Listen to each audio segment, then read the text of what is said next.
दरअसल हम देख रहे हैं कि दुनिया भर में फाइनेंशियल मार्केट्स में कुछ दिनों से टर्मोइल दिख रहा है। 5 से 6 सत्र में अगर आप देखेंगे तो 3%, 4%, 5% औसतन सारे के सारे बाजार गिरे हैं।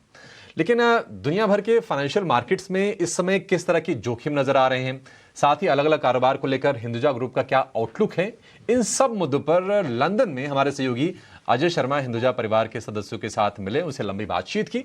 इस बातचीत में क्या खास रहा, आइए जानते हैं। हम यहाँ लंदन इंग्लैंड में हैं और हमने एक बहुत 3 से 4 घंटे की बड़ी मीटिंग हिंदुजा ग्रुप के सारे फैमिली मेंबर्स के साथ की है।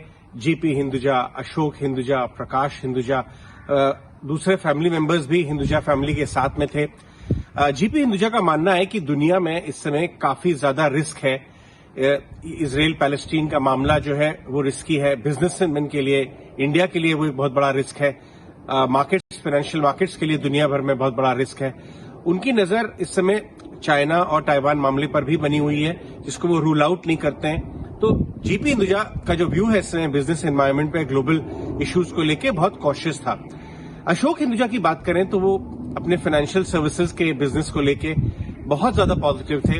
इंडसइंड बैंक में वो अपना स्टेक बढ़ाना चाहते हैं। रिलायंस कैपिटल को एक व्हीकल बना के ब्रोकरेज, इंश्योरेंस, बहुत सारे बिजनेसेस में घुसना चाहते हैं। इनफैक्ट उन्होंने एनबीएफसी और फाइनेंशियल सर्विसेज के बिजनेस में एमएनए की भी बात की है। उन्होंने हमें यह भी बताया कि अगले 2-3 सालों में वो रिलायंस कैपिटल में 35 to 40 बिलियन डॉलर्स के वैल्यूएशन का कारोबार करना चाहते हैं, वैल्यू क्रिएट करना चाहते हैं। उन्होंने हमें यह भी बताया कि लेलैंड फाइनेंस जो है, हिंदुजा लेलैंड फाइनेंस, जिसका आईपीओ पहले आने वाला था, वो भी वापस ट्रैक पर है और उसकी भी लिस्टिंग होगी।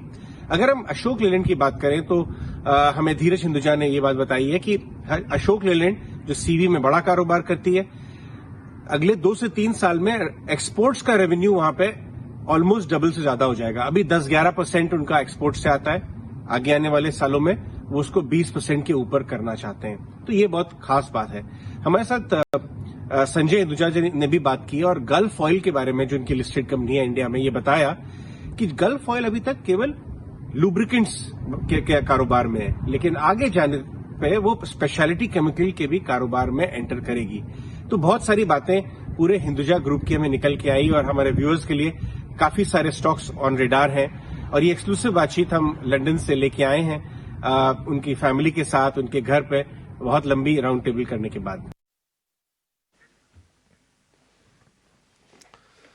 ठीक है, तो अशोक लेलैंड फाइनेंस का आईपीओ को लेकर प्लान्स हैं, ऑन ट्रैक है, उसको लेकर तैयारी चल रही है। और इंडसइंड बैंक के विस्तार को लेकर भी कंपनी की योजना है। और ये तमाम मुद्दे निकल के आए जब हिंदुजा भाइयों से अजय शर्मा ने बातचीत की।